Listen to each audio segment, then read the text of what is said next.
오늘 말씀은 베드로전서 3장 8절부터 17절까지 말씀이 되겠습니다. 베드로전서 3장 8절부터 17절까지 말씀.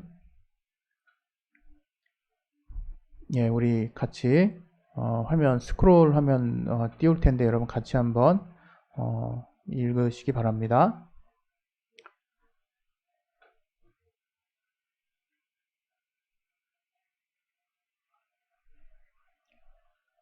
마지막으로 말하노니 너희가 다 마음을 같이하여 체휼하며 형제를 사랑하며 불쌍히 여기며 겸손하며 악을 악으로 욕을 욕으로 갚지 말고 도리어 복을 빌라. 이를 위하여 너희가 부르심을 입었으니 이는 복을 유업으로 받게 하려 하심이라. 그러므로 생명을 사랑하고 좋은 날 보기를 원하는 자는 혀를 금하여 악한 말을 그치며 그 입술로 괴유를 말하지 말고 악에서 떠나 선을 행하고 화평을 구하여 이를 조치라.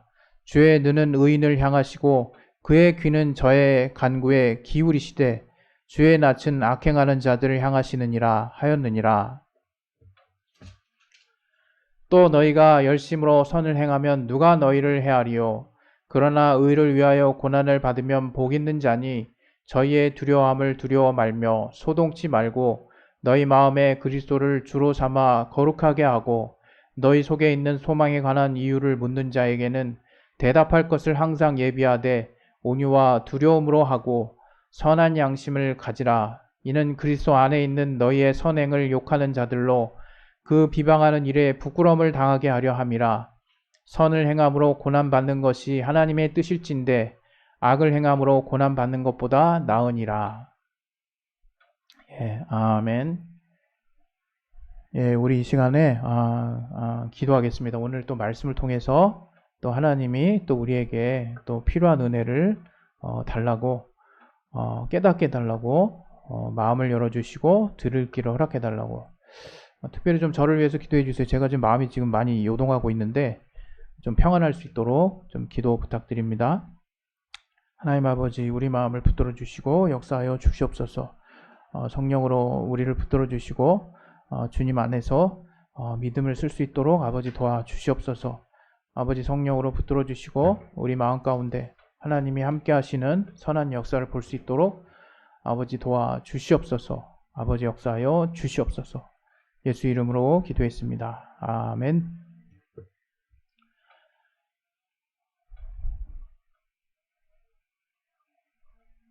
예. 살다 보면 참 별일이 다 있는데 제가 이제 좀 열악한 그 교회 환경을 갖고 있다 보니까 이렇게 이제 세팅을 해놨던 부분들이 이렇게 가끔 제가 의도하지 않은 방향으로 이게 돼 있을 경우가 있습니다. 그럴 때는 그 하나하나 이거 제가 치밀하게 세팅을 해놓은 부분이기 때문에 누구한테 이해를 구하기도 어렵고 그런 미묘한 부분들을 이렇게 다른 사람이 발견하기도 쉽지 않습니다. 그래서 이제 그런 부분에 약간의 좀 변동이 있었는데 제가 그런 걸 하나하나를 이제 체크를 하려면 시간이 너무 걸려가지고 지금 오디오 상태가 지금 뭔가 이게 설정이 좀 바뀌었어요. 그래가지고 제가 원치 않는 방향으로 지금 진행되고 있지만 좀 급박하게 어쨌든 설교는 또 주일 예배는 진행해야 되기 때문에 우리 김은미 성도님 기도와 또 설교를 그 다음에 헌금 기도 이렇게 축약해서 보내드리게 된 점을 죄송스럽게 생각합니다. 예, 이제 설교하겠습니다. 예. 하나님이 이제 우리 인간을 이제 창조하실 때 영원을 사모하고 이제 꿈을 가지고 또 믿음과 소망을 가질 수 있는 존재로 지으셨습니다. 우리가 동물의 입장이 돼보지 않아서 모르겠지만 요즘에 동물의 어떤 권리도 많이 신장되고 그 다음에 이제 거의 펫 문화가 우리나라에 이제 완전 거의 정착됐잖아요. 그래서 많은 그와 관련된 산업도 발전하고 이제 어떤 그 반려견과 반려묘 어떤 또 우리의 주변에 함께하고 있는 어떤 동물의 어떤 관심도가 많이 높아졌습니다. 그래서 그들의 어떤 더 이렇게 뭐랄까요, 이제 안락한 환경, 그런 것들을 좀 구축해주고 저들에게 또 인간 못지않은 사랑을 이렇게 주는데 또 많은 또 시간과 이렇게 에너지를 우리가 이제 투자하고 있죠. 우리가 사실 성경에도 우리가 가축이나 하나님이 우리에게 모든 것을 주셨지만 어떤 생명의 어떤 존엄이라는 가치에서 성경도 이런 어떤 짐승이나 어떤 동물에 대한 어떤 뭐랄까요? 어떤 소중한 어떤 생명에 대한 소중함에 대해서 이야기하고 있죠. 그래서 어미 젖에다가 이 새끼를 이렇게 넣어가지고 함께 이렇게 죽이는 부분들에 대해서도 이렇게 금하고 있거나 그런 생명의 어떤 소중함을 일깨우는 이제 굉장히 상징적인 말씀이라고 저는 생각하는데 어찌됐건 이제 제가 봤을 때는 이 동물의 어떤 권리는 많이 신장이 됐는데 이에 못지않게 이제 사실 그렇다 할지라도 사실 동물이 인간의 어떤 그 고유의 영역을 이렇게 넘어설 수는 없는 거거든요. 분명히 저도 굉장히 뭐 감동적인 어떤 동물과 사람의 교감이 이루어지는 어떤 영상들을 많이 봐요. 그러나 그렇다고 할지라도 어떤 동물의 어떤 한계가 있는 거죠. 동물은 어떤 의식주의 또 환경의 어떤 안락함 그리고 저들의 생존 그리고 어떤 저들의 환경에 어떤 지배받는 존재이고 그들이 그 이상을 뭔가 이렇게 꿈꾼다 또 뭔가 그 이상의 어떤 그 무언가를 위해서 산다라고 하는 것은 사실 우리가 상상할 수 없죠. 성경적으로도 분명하게 우리가 알아야 되는 것은 우리 인간만이 하나님이 특별한 존재로 지으셨다는 게 그것은 우리가 뭐 우월한 위치에서 뭔가를 다 내려본다라는 의미라고 저는 보지 않고 그만큼 우리가 하나님이 지으신 만물 가운데 그들을 잘 조화롭게 다스리고 또 함께 공존할 수 있도록 이 환경을 포함해서 모든 것을 올바르게 우리가 다스리고 조화롭게 관리해야 할 큰 책임감이 이제 부여됐다라는 어떤 차원에서 봐야 되겠죠. 그런데 오늘 제가 여러분들에게 특별히 드리고자 하는 말씀은 그 인간에게 부여된 그 특별한 아까 말씀드렸듯이 영혼을 사모하고 이제 꿈을 가지고 또 그에 따른 어떤 믿음과 소망을 가질 수 있는 존재로 하나님 우리를 지으신 것은 정말 대단한 어떤 사실인 것 같아요. 대단한 어떤 일인 것 같아요. 뭐냐면 제가 이제 이렇게 살면서 어디서 그런 걸 많이 느끼냐면 아마 요즘 우리나라에 사는 사람 중에서 대부분은 삶이 힘들다 그러지만 이렇게 먹는 문제에 대한 근본적인 어떤 고민을 이렇게 하는 사람은 사실 전 별로 없을 것 같거든요. 그리고 이제 많은 이제 그 마켓이 활성화돼 가지고 중고 거래부터 시작해서 우리가 어떤 그 원하는 물품을 얻고 또 그것이 어떤 고가의 뭔가를 의미하진 않을지라도 우리가 이제 살아나가는데 이제 입고 또 살고 먹는 데는 사실 큰 문제가 이제 없는 세상에 살고 있다고 생각합니다. 물론 이 가운데서도 요즘에 유난히 이제 자연재해가 많이 일어나가지고 집을 잃고 또 이렇게 굉장히 그 이재민들이 많이 나오는 것을 이제 세계적으로 보긴 보는데 이렇게 정말 이전에 비해서 지금 우리가 점점점 이렇게 고도화되는 이 세상에서 우리가 확실하게 이제 알게 되는 거는 이전과 같이 뭔가 처절하게 못 사는 어떤 부분들을 이제 생각하는 거는 조금 우리나라에서만큼만은 분명하게 별로 이렇게 생각하지 않게 되는 정말 풍요로운 복을 받은 진짜 세상에서 살고 있다라고 생각을 합니다. 그런데 참 이제 웃긴 것은 그 가운데서 우리가 또 하나님 안에서 우리는 이제 믿음이라는 걸 갖고 있잖아요. 그리고 우리는 이제 소망이라는 것을 알고 있어요. 그런데 중요한 것은 그러한 믿음과 소망을 별로 대수롭지 않게 생각하는 어떤 그런 흐름이 우리 이제 그리스도인들 사이에서도 많이 좀 팽배해 있는 거 아닌가 이제 이런 생각을 할 때가 이제 있습니다. 그것은 무슨 얘기인가 하면 우리가 이제 우리 삶의 어떤 풍요로움과 윤택함을 유지하기 위해서 우리가 일정 수준의 어떤 경제적인 부와 또 우리의 환경을 더 쾌적하게 하기 위한 노력에 많은 또 정말 우리가 힘을 써야 하고, 그런 어떤 생산활동에 우리가 분명한 생각을 가져야 되는 것은 뭐 별 말 할 필요도 없는 거죠. 그런데 모르겠어요. 제가 이제 느꼈을 때는 이제 이게 저만의 체험인 것 같진 않아서 이제 함께 좀 나누고자 하는데, 이제 우리 교회와 이제 같은 흐름을 갖고 있는 어떤 이전에 또 한 곳에서 우리가 신앙생활을 같이 했었잖아요. 같이 했었는데, 이제 불과 몇 년 전에 우리는 어떤 그 신앙의 큰 어떤 그 충격을 받았죠. 신앙의 큰 충격을 받았고, 이제 그러한 일들을 통해서 저 개인적으로는 어떤 신앙의 큰 어떤 데미지와 더불어서 어떤 큰 상실감을 이제 갖게 된 것 같아요. 그리고 더불어서 그 안에서 뭔가 가지고 있었던 신앙적 자부심이랄까요? 저는 그것을 지금 이제 오늘 함께 나눌 이 본문과 관련해서 저는 우리의 어떤 소망이라고 얘기하고 싶은데, 구체적인 소망이 이제 있었던 삶을 우리가 이제 살아왔다가 어느 날 어떤 그것이 송두리째 이제 날아가 버리는 그런 어떤 현실적인 충격을 우리가 받았다라고 저는 생각하거든요.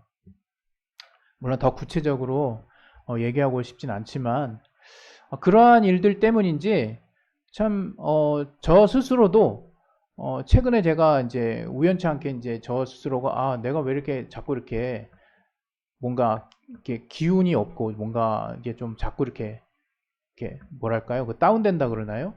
그런 마음들이 이제 예전과 달리 많이 그런 빈도수가 좀 올라가는 부분들이 있어서, 이건 그냥 내가 처한 현실이 굉장히 어려워서 그런가 보다, 그냥 단순히 이제 그렇게만 생각하고 넘어갔었던 적이 많은데, 최근에 이제 그런 것들을 다시 돌아보면서 하나님이 이제 제 안에 또 새롭게 생각나게 해주신 생각은, 이것은 내가 이전에 가졌던 소망을 강력하게 가질 수 있었던, 또 그래서 그 소망을 근거로 해서 내가 삶에 정말 여러 가지 분야에 있어서 분명한 목표를 가지고 살았던 부분에 큰 상처를 내가 받았구나 하는 것들을 새삼 이제 제가 느끼게 됐습니다.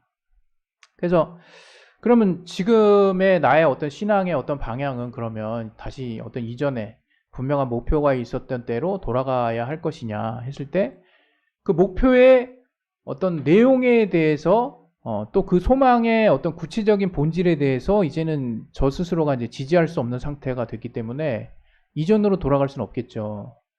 그런데 뭔가 그것을 벗어나서 이제 새롭게 뭔가 우리가 나아가는 어떤 상황에 있어서 뭔가 내가 이제 좀 더 자부심을 느끼고 뭔가 구체적으로 나아가야 하는 어떤 목표와 어떤 그 목표를 굳건하게 가지게 할 수밖에 없는 분명한 소망이 내 안에 많이 이렇게 좀 약해졌구나 하는 것들을 이제 본의 아니게 알게 된 거죠.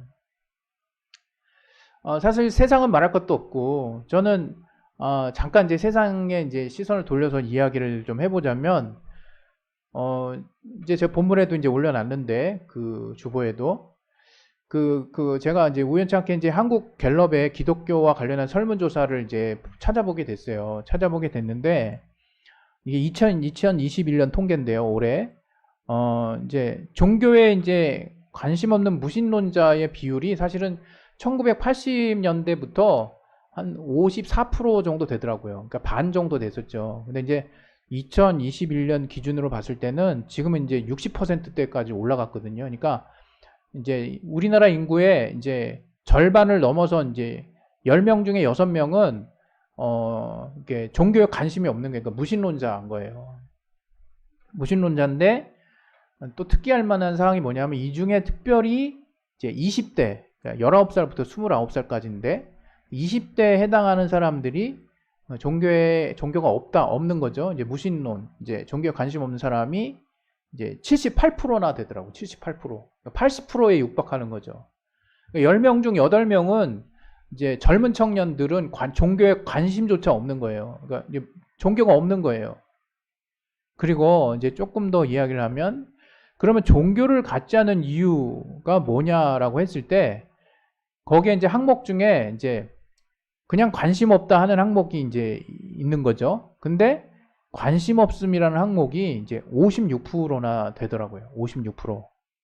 근데 이게 좀 여기서 좀 주목해야 될 사실이 뭐냐면, 관심 없는 것이 참 이게 이게 사실 미워하는 것도 이제 애증이라고 해가지고 어떤 사랑했기 때문에 생기는 어떤 파생되는 좀 왜곡된 감정 내지는 뭔가 소원해진 어떤 원인들의 어쨌든 그 애정에 의한 연속선상에서 벌어지는 부정적인 결과물이라고 할 수 있다면, 무관심이라고 하는 거는 그야말로 이제 사람과 전혀 관심이 없는, 그 사람에 대해서 전혀 이제 아무런 연결점도 없는 거잖아요. 그러니까 어떻게 보면 더 무서운 거죠. 그런데 그 이제 청년 중에서는 78%라고 얘기했는데, 우리가 알고 있는 청년 78%그 종교가 없는 사람이 그럼 왜 종교가 없느냐라고 물어봤을 때, 관심 없다. 그냥 관심 없다는 그거 자체가 이유인 거예요. 관심 자체가 없는 게. 그런 사람이 56%나 된다는 거죠. 근데 이게 이제 2021년 통계인데 1997년도에는 26%였대요. 그러니까 이제 97년도, 2007년, 2017년 약 3, 4년 사이에, 20여 년 사이에 이제 아예 이 무교인 사람들, 이제 종교를 갖고 있지 않은 사람들이 이 종교에 대한 관심도, 그 사람들 중에서도 종교에 대한 관심도가 그래도 이렇게 한 7, 80%는 됐었는데, 이제는 97년도까지는 이제는 이제 과반수의 비율이 관심조차 없는 거예요. 내가 종교를 갖지 않는 이유가 관심조차 없는 거죠. 이건 굉장한 어떤 뭔가 현실이거든요. 그리고 이제 또 이제 추가적으로 좀 더 말씀을 드리면, 이제 만약 이제 관심도, 그러면 관심 있는 그 나머지 퍼센트에 해당하는 그 중에서 그 관심도를 우선순위로 보면 이제 불교가 20%, 천주교가 13%, 개신교가 6% 이렇게 나왔어요. 뭐 개신교가 6%라고 하는 거는 놀랍지도 않죠. 이런 부분에 대한 어떤 우리의 반성 내지는 우리가 생각해 봐야 될 부분에 대해서는 오늘 이야기할 부분은 아니기 때문에 넘어가고, 제가 이제 주목하고 싶은 것은 이 지금 우리 세대의 많은 사람들이 이제 종교가 없는 그 계층 중에서도 그럼 종교에 대해서 물어봤을 때 관심조차 없는, 이제 아예 싹 자체가 없는 거죠. 그런 계층이 정말 56%나 된다는 거. 그리고 20대가 종교가 없는 확률이 이제 78%나 된다는 거는 굉장히 우리에게 정말 이렇게 알려주는 바, 시사해주는 바가 분명히 있는 거거든요.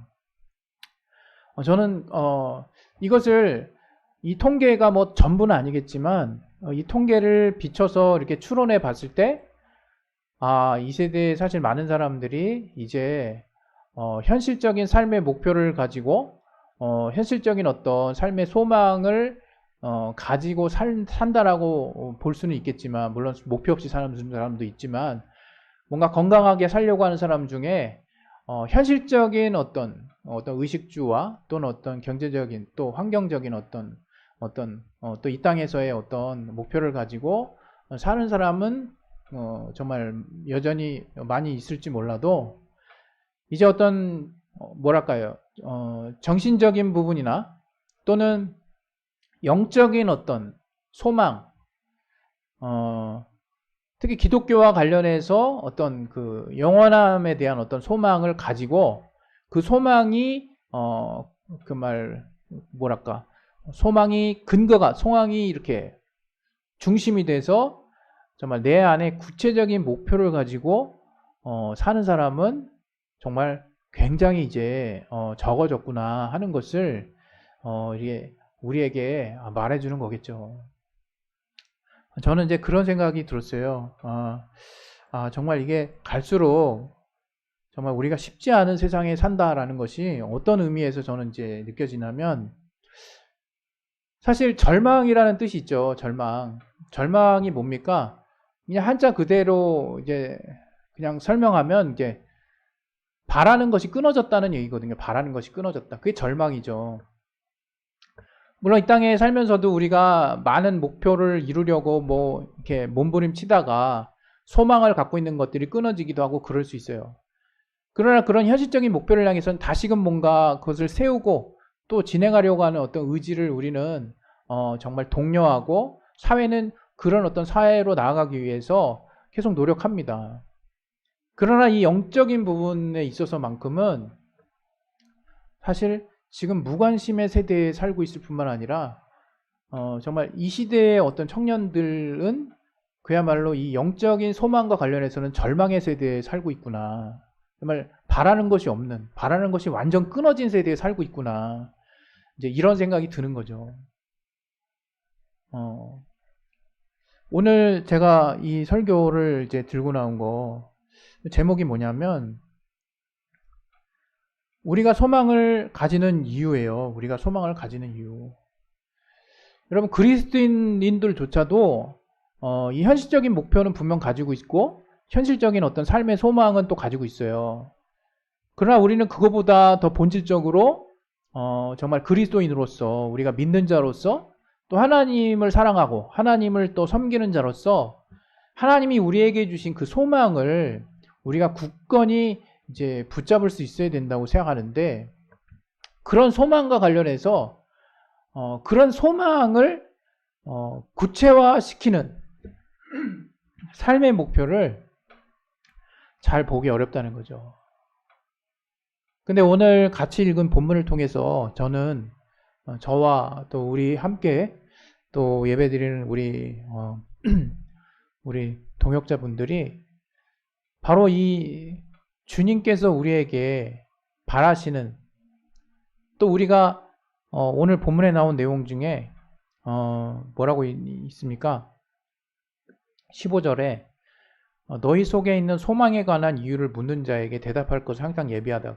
우리는 그 구절 읽고 전도 준비해야 되겠구나. 내가 어떻게 해서 내가 이 부활의 소망을 갖고 있는지 무슨 숙제 풀듯이만 생각을 하거든요.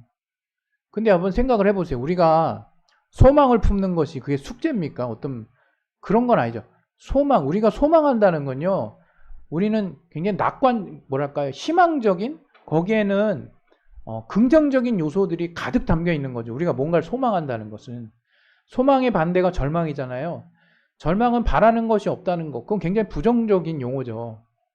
그런데 소망만큼은 우리가 뭔가를 잔뜩 기대할 때 일어나는 거거든요. 바로 이 그리스도 안에서 누군가에게 우리의 소망에 대해서 우리가 품고 있는 소망에 대해서 이야기할 거리를 준비하라는 것은 단지 복음 전도의 어떤 의미를 담고 있는 것뿐만이 아닌 거죠. 훨씬 더 근본적인 이유를 담고 있는 거죠. 그것이 뭐냐면 바로 저는 우리 그리스도인만큼은 분명히 소망 있는 삶을 살아야 된다라고 저는 생각해요. 그 소망이 무엇이냐? 물론 삶에서의 소망도 중요합니다. 그러나 그 소망을 소망되게 하는 우리에게 근본적인 동력이 되는 소망이 있다 이거예요. 그것은 오늘 이 본문을 제가 선택한 이유는 8절부터 쭉 읽어보면 여러분 이제 딱 감이 잡히실 거예요. 이게 뭡니까? 그리스도인의 삶이에요. 한마디로 요약하면. 여기 8절부터 보면 형제를 사랑하고 마음을 같이해서 채율하고 불쌍히 여기고 또 욕으로 갚지 말고 복 빌고 이거 주님이 말씀하신 거죠. 악한 말 하지 말고 악을 떠나 선을 하고 그 다음에 화평을 구하고 또 그런 내용들이 잔뜩 들어있거든요. 그러면서 베드로가 우리에게 권면하는 건 뭐냐면 너희가 열심으로 선을 행하면 누가 너희를 해야겠냐 이렇게 이제 반문을 하거든요. 근데 억울한 일을 당하는 경우가 실제 있죠. 열심히 선을 행하고도 억울한 일을 당하는 경우가. 근데 또 그 뒤에 이제 이어서 여기 뭐라고 되어 있냐면 의를 위해서 고난을 받으면 복이 있다. 그리고 정말 너희 마음에 그리스도를 주로 삼아 하면서 이제 소망에 대한 이야기를 하는 건데 16절 이후부터 또 쭉 보면 선한 양심을 가지고 또 너희 선행을 욕하는 자들로 그 비방을 할 때 부끄러움을 당하게 그 선이 이길 수 있도록 하라는 건데 우리는 구체적으로 선이 어떻게 하면 이기나 그것도 잘 체험 가운데 많이 경험하지 못하는 경우들도 있죠. 어찌됐건 이제 18절 이후도 쭉 있지만 17절까지 제가 마무리했는데 선을 행함으로 고난받는 것이 하나님의 뜻이라는 거예요. 선을 행함으로 고난받는 것. 저는 이 부분과 관련해서 여러분과 함께 나누고 싶은 부분이 분명히 있는 겁니다. 그게 뭐냐 하면 바로 그리스도인의 소망이 무엇이냐면 바로 우리는 하나님의 우리는 부활이죠. 부활이 우리는 소망이라고 얘기해요. 그리고 영생, 또 주님을 이제 보는 거, 주님의 재림, 이제 그런 것들을 소망이라고 얘기해요. 바울도 우리에게 그러한 정말 영원한 나라에 대한 소망이 없으면 이 생에서 우리가 가장 불쌍한 자라고 말할 정도로 그것이 우리의 분명한 소망이 맞죠. 그런데 문제는 뭐라고 생각하냐면 그 소망을 구체화시켜주는 우리의 목표가 없다는 거죠. 이 땅에서의 목표. 근데 저는 그 목표가 뭐라고 생각하냐면 우리가 소망을 가지는 이유는 이 땅에 이제 목표가 이제 분명히 있는 것인데 그 목표가 무엇이냐? 바로 저는 하나님의 뜻 안에서 선을 행하는 우리의 모습이라고 생각하거든요. 이제 우리에게 있어서 과거에 우리는 뭔가 뭐 하나님의 어떤 뜻을 다른 사람보다 더 깊이 아는 것에 대한 자부심이 있었어요. 근데 그것이 지금 더 깊이 알았는지 모르는지는 하나님만이 아시겠죠. 도리어 더 깊이 안다라는 자부심이 우리의 자만감과 다른 사람을 정말 낮춰보게 되는 하나님이 싫어하시는 겸손하지 못한 모습을 야기했다면 우리는 도리어 하나님의 뜻을 더 모르는 사람이었지 않나 그런 생각도 들죠. 어찌됐건 이러나 저러나 과거에는 어떤 우리를 분명하게 정말 붙들어주는 신앙의 목표가 있었던 것 같아요. 그것을 우리는 한다라는 것, 그래서 그것으로 말미암아 우리는 하나님의 어떤 구원이랄까, 주님이 우리를 더 뭔가 특별하게 보실 거라고 하는 특별한 자부심과 그에 따른 소망이 우리를 뭔가 붙들어줬던 게 있었던 것 같아요. 그러나 그것은 온전하지 못한 것입니다. 지금 오히려 우리가 이러한 정말 절망의 세대, 영적인 소망이 사라진 세대에 우리 그리스도인들만큼은 그 소망이 소망되게 하는 구체적인 목표가 있어야 될 것인데 그것이 바로 오늘 같이 여러분과 나눴던 바로 우리가 소망해야 하는 이유, 바로 주님께서 구체적으로 우리에게 보여주셨기 때문인 거죠. 목표를 보여주셨어요. 뭐? 선을 행하라는 거예요. 또 선을 위해서 살라는 거예요. 그리고 주님이 부탁하신 대로 그것이 내 소망을 더 구체화시킬 수 있는 이제 이 땅에서의 가장 자부심 있고 가장 구체적인 그리스도인들의 목표가 되기를 정말 바라시는 거죠. 우리가 선을 행함으로 우리가 정말 선을 행함으로 고난을 받는 거, 그것은 우리가 소망을 가진 자라는 것을 의미하는 거예요. 우리가 영원한 나라에 대한 소망을 가진 자라는 것을 직접적으로 증거해주는 목표가 무엇이냐? 우리가 애매히 고난을 받아도 선을 행함으로 기뻐할 수 있는 거. 그게 바로 우리가 구체적인 소망을 가지고 있다는 단적인 증거가 되는 것이죠. 그래서 저는 오늘 여러분에게 이제 우리 그리스도인들도 이 절망의 세대에, 영적인 소망이 없는 이 절망의 세대에 분명한 소망을 가진 자로서 그 모습을 보여주어야 한다는 거죠. 그것은 바로 우리가 이 땅의 삶 가운데 그리스도의 향기를 나타내는 거예요. 그것은 별것 아닌 것이 아닙니다. 여러분, 우리가 그러한 구체적인 목표를 이루기 위해서 얼마나 세상에서는 세부적인 계획을 세우고 날짜를 쪼개고 얼마나 정말 자세하게 그 목표를 이루기 위한 단계적인 노력을 합니까?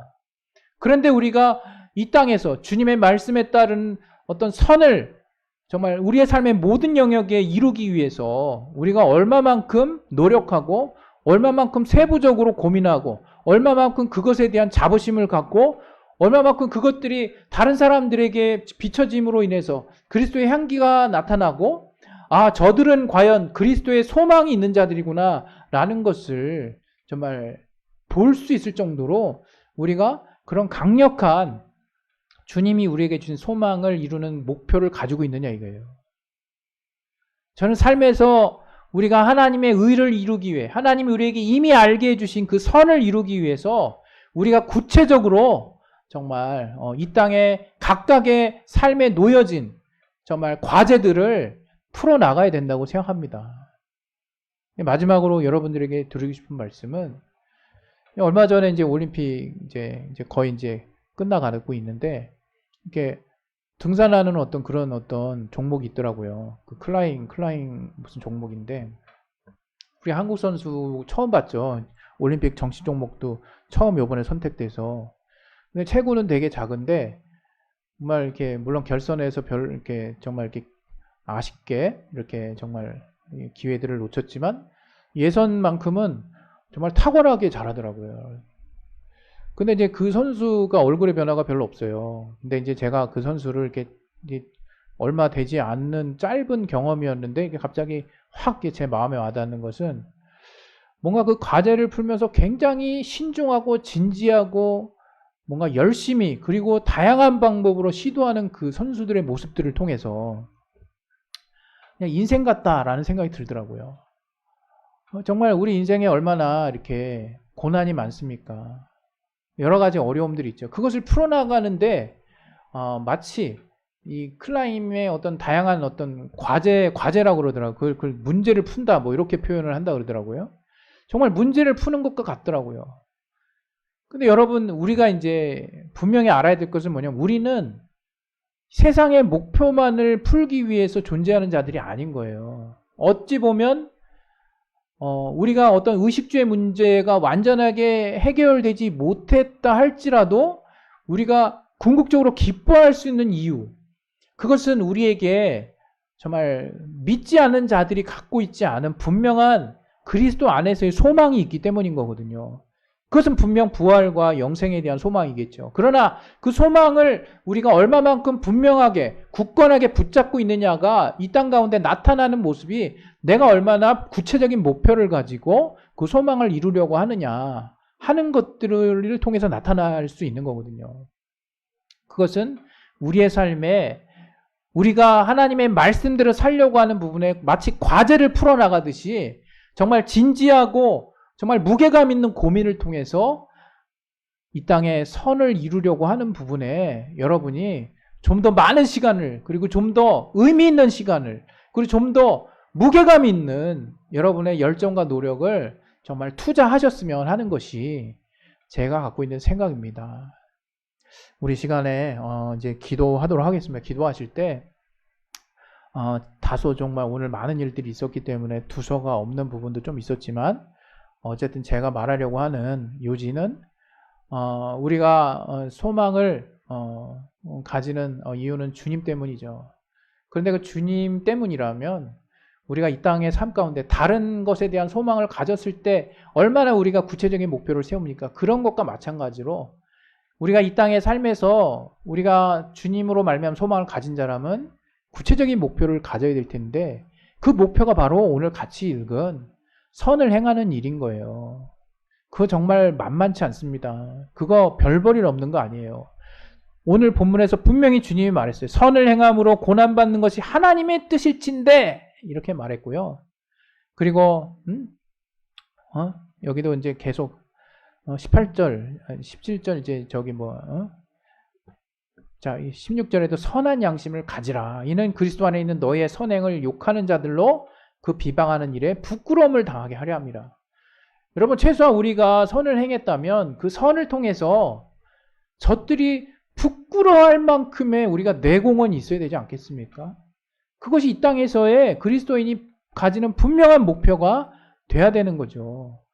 그럴라 치면 정말 우리 삶의 지경에 얼마나 많은 부분에 있어서 우리가 좀 더 정말 인생의 과제를 풀듯이 진지하고 무게감 있고 신중하게 접근해야 되는지 몰라요. 우리는 그러한 소망에 따른 구체적인 목표가 우리 스스로를 자부심 있게 만들어야 한다고 생각합니다. 우리 시간에 예수여 한번 아주 기도하겠습니다. 예수여!